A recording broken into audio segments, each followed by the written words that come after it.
Chase in Dallas, come here, daughter. Daughter, please come here. Take a seat. I got one right here with your name on it. Because last night's episode and reviewing it is going to require a level of truth, logic, and understanding. Okay? And it's no shade to nobody over there at Chasing Dallas that I love. You know, Kane, Ariel, Carrie D, Antonio, Womack, Dior, Rock, Reese G, most of all. Like, it ain't no shade to none of y'all over there that I absolutely love. But last night's skirmish, it gave me way more questions than it did answers. And we going to get to that in a minute. So Chasing Dallas, Season 2, Episode 7, Flippin' Panties, y'all. Kane, Ariel, and Trey Howard go out to check out the venue called Exclusive Fit Club for his lingerie party.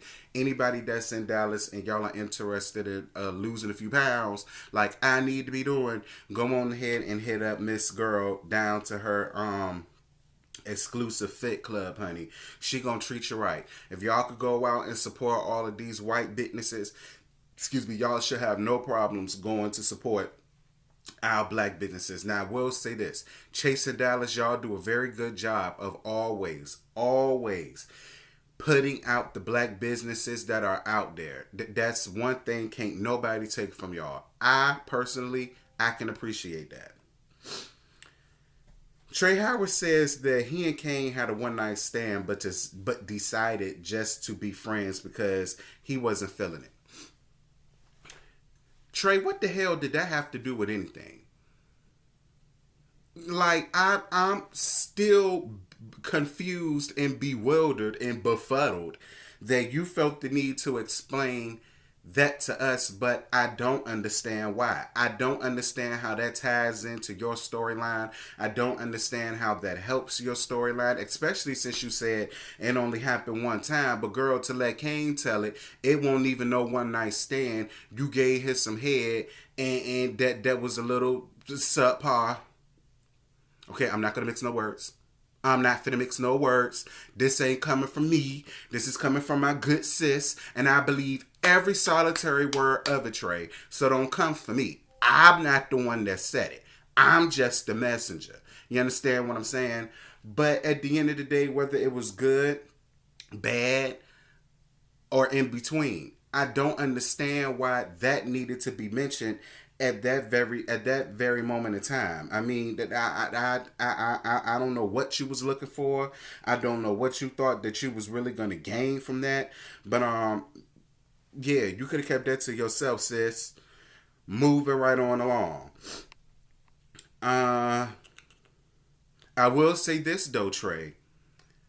After I ate your ass alive on my second video, you did hit me up very nice, very pleasant, very respectful, and said, listen, I'm going to do better.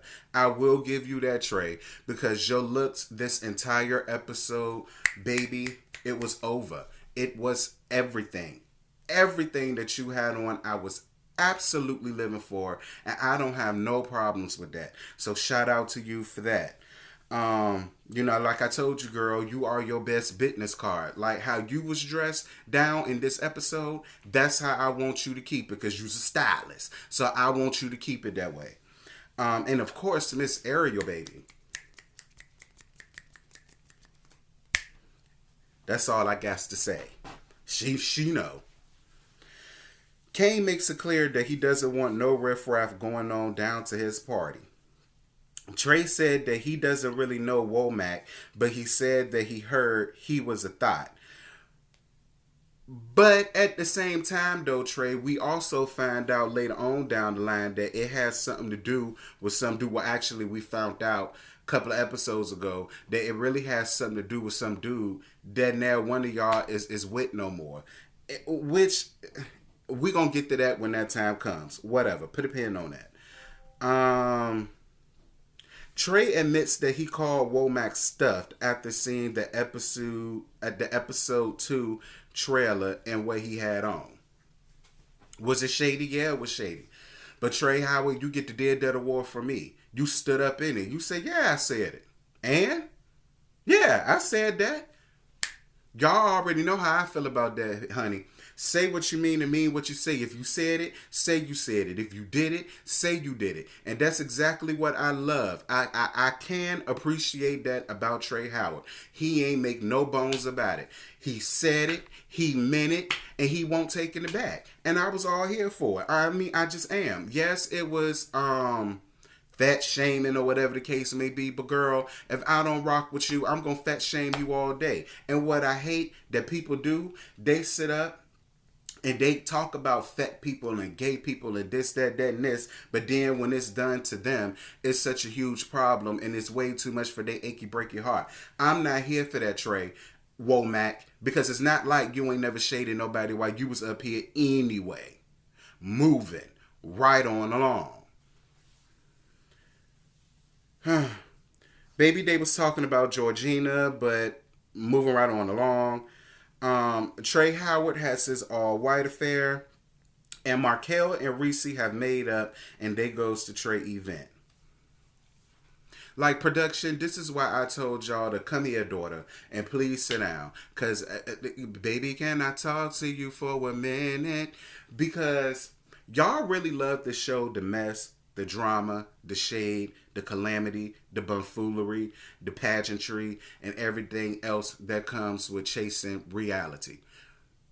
But y'all have to do a way better job of giving us a nice balance. Yeah, we saw a little 5-second samplet of you and Markel sitting down talking. But my whole thing is, first of all, Reese, baby, I don't know where you came from. But the minute that I would have saw Markel again, and Markel, I love you to death, but baby, I'd have had to have you. Not only did you throw a drink on me, you threw a chair at me, then proceeded to pick up a whole nother chair and come at me with it. Me and you would have had to have it. Because it's me and you that needs the understanding. We could have exchanged apologies after I told your ass limb from limb. And that's just honestly how I feel about it. But production, I would have loved to have seen that. I would have loved to have seen that. I hate when y'all do that. That's one thing I absolutely hate about the Chasing Reality series. Because it's confusing us. It's confusing us. Period. Now, everybody else may sugarcoat it, but I ain't sugarcoating shit, bitch, because I don't work for y'all. Y'all don't pay me to do these reviews.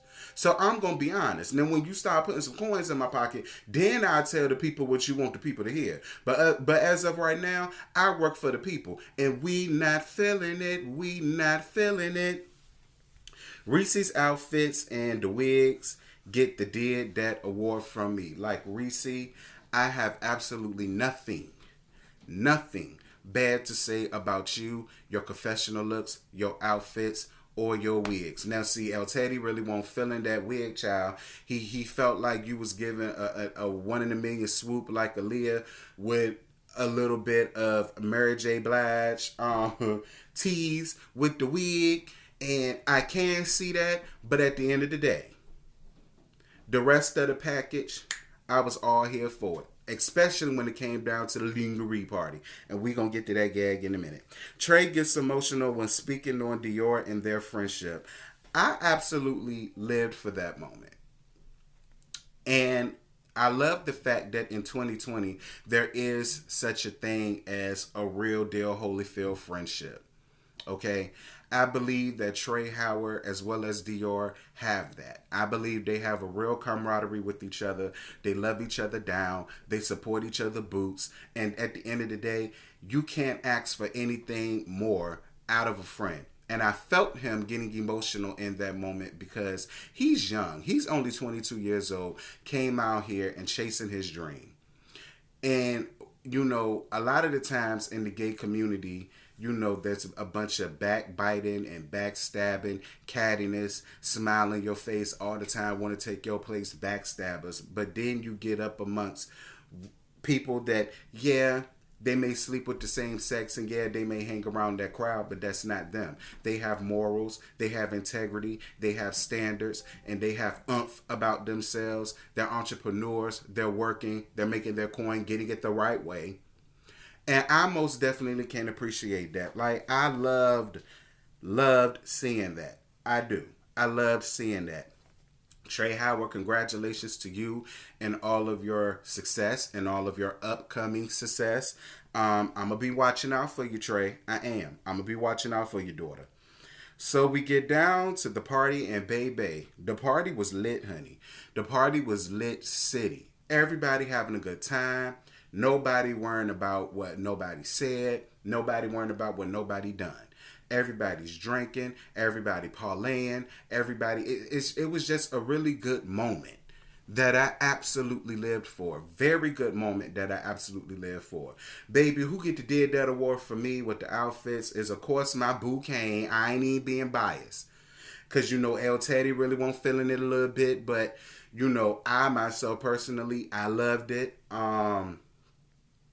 Ariel gets the Did That award for me. And Miss Reese G, baby. Come through, Reese. Come through. See, that is how an executive producer is supposed to step on the scene. Doing any scene, any altercation, any green screen. What you was giving this episode, Reese, baby doll, sugar pie, honey bunt. If you ain't busy, take me to lunch.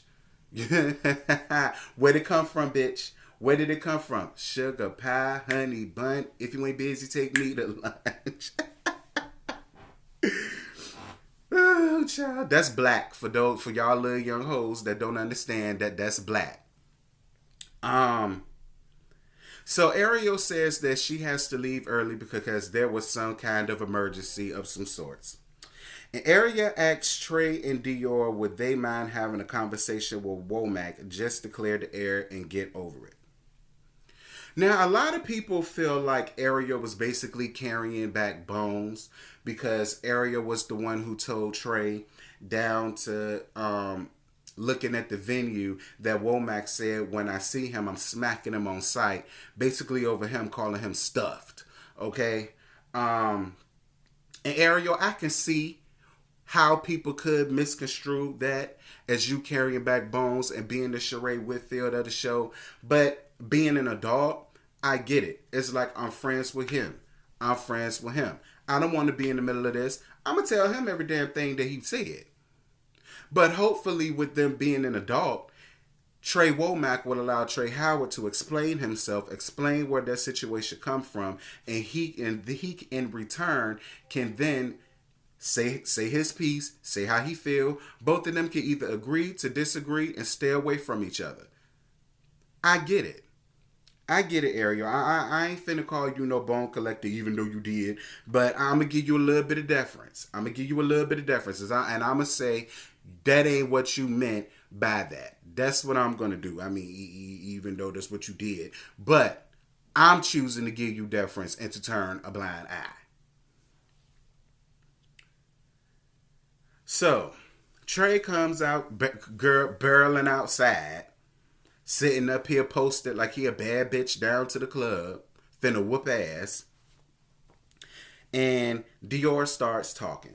And Dior says that he didn't know that Trey Womack did tattoos. He said that he didn't know Trey Womack did tattoos.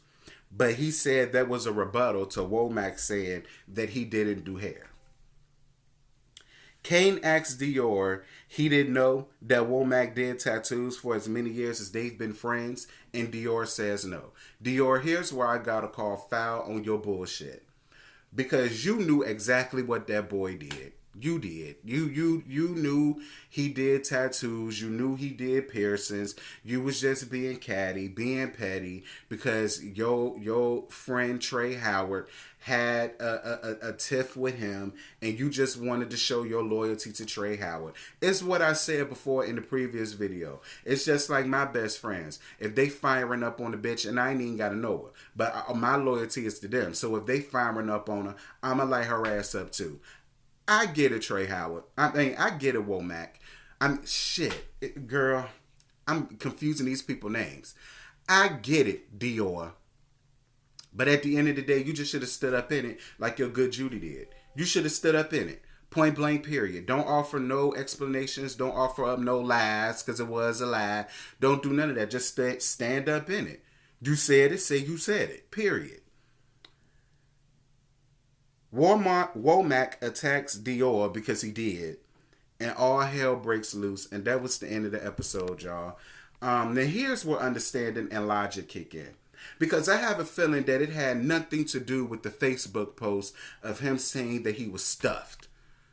Because Trey Womack, I'm not buying that coming from you when any two times you all over social media, all assed out, hips, lips, and every damn thing else. And I'm more than sure you get a couple of people in your comments telling you too big to be out here. Nasty, put some clothes on. I told you, don't walk out your house without your clothes on. And I'm more than sure you pay it dust. So just like I'm more than sure you paid that dust. I have a feeling that whole situation between you and Trey Howard went down simply because of this dude that neither one of y'all is with no more. That's honestly how I feel about it. I feel like all of this happened behind some dude, some nondescript niglet that neither one of y'all is with no more. I'm not even understanding why he's even a topic of conversation at this point. Both of y'all was giving that dude way too much life. And to let Kane, I think it was Kane, tell it that boy was ooglacious in the first damn place, and he couldn't even understand why the two of y'all was talk about him in the second place, why he had to be in the middle of it in the third place, why that had to go down to his event in the fourth place, and Womack getting a knot on the side of his head to going up and pulling out a chopper in the fifth place. It makes no sense to me, y'all. Like, while I'm here for a little bit of drama, a little bit of mess, and a nasty piece of fight, at least let it be a fight that makes sense. I'm completely confused. Was it over the dude, or was it over him saying that you look stuffed? And then, Womack, what really boggled me was that you won't even fighting Trey. You started fighting Dior. And you did. You reached out and grabbed Dior, and you started windmilling on him. And then they jumped you. Now, listen. I don't give a damn what's going on, what your loyalty is. A one-on-one is a one-on-one. He reached out for Dior. So Dior should have been the only one around there windmilling. It shouldn't have been Trey against Womack against 3 or 4 other people. It shouldn't have been that. And then to the dude in the white pants talking about, shoot me. Yeah, okay, DD, hit me. Everybody say shoot me until they ass get shot. And then they land there looking dumb. And Trey, I'm not understanding why you had to go out there and pull out the AK anyway. You hefty, baby. All them dudes that was on you was this damn big. And you was in the military for 9 years. You know how to get a bitch the hell up off of you without resorting to that. Like that, that situation, Trey Womack, that situation really could have went down a whole nother way. And your ass could have been sitting up in jail over because you can't take somebody calling you stuffed over social media.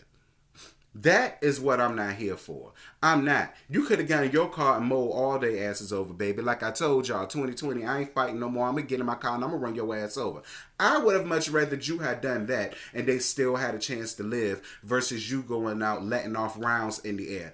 That I'm not here for, Trey Womack. A couple of people may go up for that. A couple of these ghetto-fied ass projected hood boogers out here may go up for that. But I don't go up for that. Like, I don't feel like that situation was that damn deep for any of this to go down. And I saw on your live where you apologized to Kane. I'm really glad that you did because he was definitely owed an apology. Because with him being your friend, you should have came up in there with more class and more tact about yourself. You could have easily walked away from that argument, got into your car, and go home. And no, you walking away does not consider you a punk. It consider you a grown-ass man. And you ain't got time to be arguing with little boys over shit that just don't matter.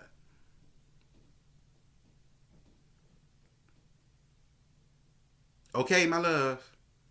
But y'all, this episode was tired, delayed and through. It was like Kane and Womack's live after show was way more entertaining than this draining ass episode was, this short ass episode was, this confusing ass episode was.